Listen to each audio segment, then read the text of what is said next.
Yo guys, and welcome to a new video. Today we will be getting cultured with Akira Kurosawa's Ran.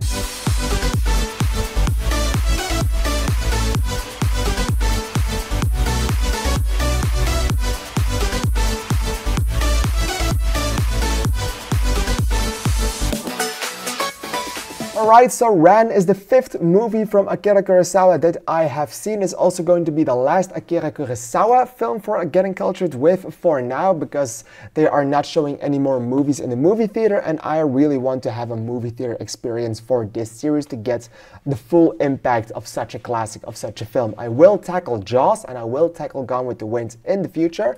Just don't know when that will happen yet, but those will definitely be coming your way.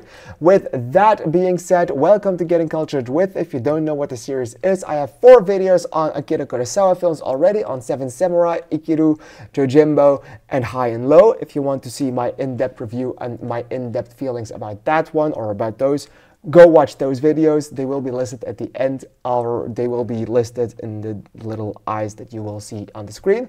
And with that being said, in this series I will talk about the cultural impact that this movie had. I will do that in 3 points, the 3 most important cultural impacts that this movie generated over the course of its lifetime.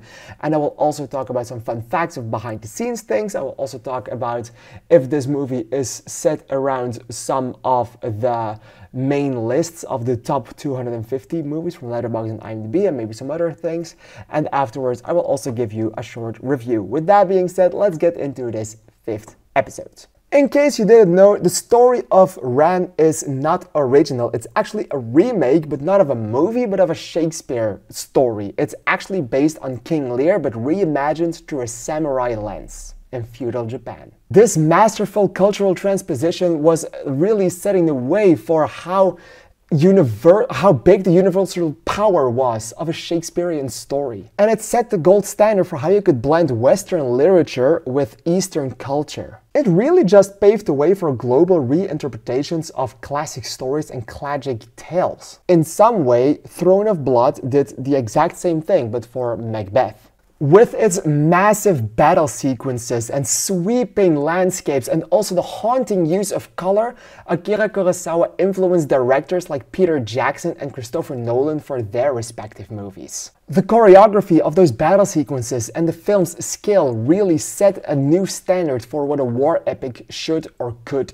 be. Ran is in some way also a reflection of chaos and mortality. That is because Kurosawa made this movie in the 70s, and he also added a big and fair notion of personal grief, as his wife had just died before filmmaking began for this one. He took that grief and waved it into a story that was all about legacy, pride, and the uncontrollable forces that undo your life's work. It inspired loads of filmmakers to start making movies about aging, regret, and failure. Some fun facts about this movie. Akira Kurosawa was nearly blind during production, but before he had that problem, he storyboarded this entire movie itself, and he made 1,400 storyboards for this movie that basically were 1,400 paintings. So this movie consists of a numerous amount of paintings that he and his entire crew used to give this movie the look that it now has. So even though the man was almost blind, this is still one of the most visually stunning movies Akira Kurosawa has ever made, and the use of colors is actually hauntingly great. This was also one of the most expensive Japanese movies ever made, with a cost of around 12 million United States dollars.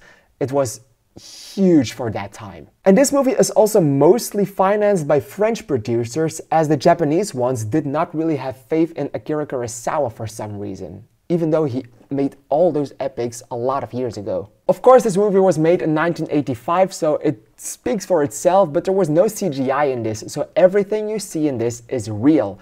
All the armors are handcrafted. There are 1,000 extras in this film. The smoke you can see was actual smoke. The downpours of rains that you see are actual rains pouring down in Japan during filmmaking. This made sure that the epic battle scenes are more awe-inspiring and just felt more real. Sadly enough, this movie is not listed in the IMDb top 250, but it is very highly listed in the Letterboxd one, namely at number 17. This movie also has no official remakes, but the story for Ran is a remake in and of itself, as I just said. The DNA of this movie has been found in other works like Game of Thrones and mostly the House Targaryen arcs, and House of Gucci for what it did with the story. And what Akira Kurosawa did with Ran as a reimagining, you can also see that as The Lion King, the 1994 movie, the animated one, being some form of reinterpretation of Hamlet. But what did I think of Ran? And I have to say I was really excited for this one as the use of color. This is the first movie from Akira Kurosawa that I see with color. And I saw everyone raving about the battle sequences, about the story, about especially that color. And I have to say that this is indeed one of the most visually stunning movies that I have ever seen in my entire life. The way this movie looks is absolutely gorgeous and incredible, and I have seen, I think I can count the movies that look as visually stunning as this one on one hand. This is a masterpiece in filmmaking, this is a masterpiece in cinematography, and this is a master in color grading. This looks incredible. The blood looks fake as hell, but it works for the drama and it works for everything that Akira Kurosawa wants to convey to the audiences with it. The battle sequences, I have laughed with them over the other movies that Akira Kurosawa made because they all looked a bit fake because they couldn't do better than that for the time that they were made in. But we are now in 1985, so those battle sequences look more real as well. And this one has, even though there's not a lot happening in those battle sequences, they still feel massive, they still feel epic, and they still hold a fierce form of tension that is really nice, and it works incredibly well, and I was on the edge of my seat during all of those, especially the first big battle sequence and the one near the end. But on the other hand, the story is something that did not really sit right with me. It's not the fault of the story, it's just that I have had my fair share of boredoms and problems with Shakespearean stories in the past. There aren't a lot of movies based upon a Shakespeare play or based upon a Shakespeare story or a Shakespeare novel that really work for me. I usually think those are boring, and I usually always say that that's completely my fault. And in this situation, it also completely is my fault, as a story from Shakespeare is incredibly great, has incredible themes that need to be talked about. I loved it in The Lion King, I loved it in forms of Macbeth that I have seen, but I also always think that the stories are just not made for me, as I think they are quite boring near the end, especially because they are quite long and they are quite lengthy. And at 2 hours and 40 minutes, you can also feel that runtime, but I have to say that I had lesser problems with the runtime of Seven Samurai, which is an hour longer than this one, or at least 40 minutes longer than this one. I had more problems with the runtime of this one, as I did feel like it took a while to get going, and it also took a while to finish off what they had and what they started. Do I feel like there are unnecessary scenes in this?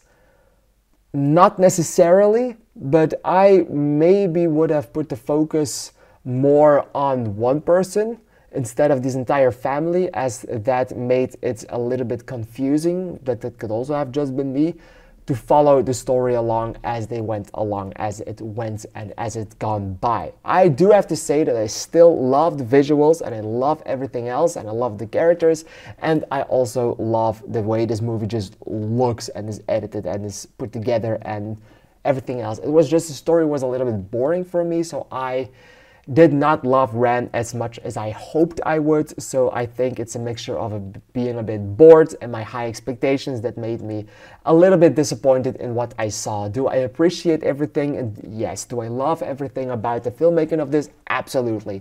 Do I think this is a bad movie? Absolutely not. It is a masterpiece that just wasn't made for me, at least not right now. So for now, I'm going to give this one 3.5 stars, 7 out of 10. What did you think of this one? Please let me know in the comments down below, because I'm really excited to hear your opinion on it. I want to thank you for watching this video, and I would like to see you in the next one. Thank you, and bye bye.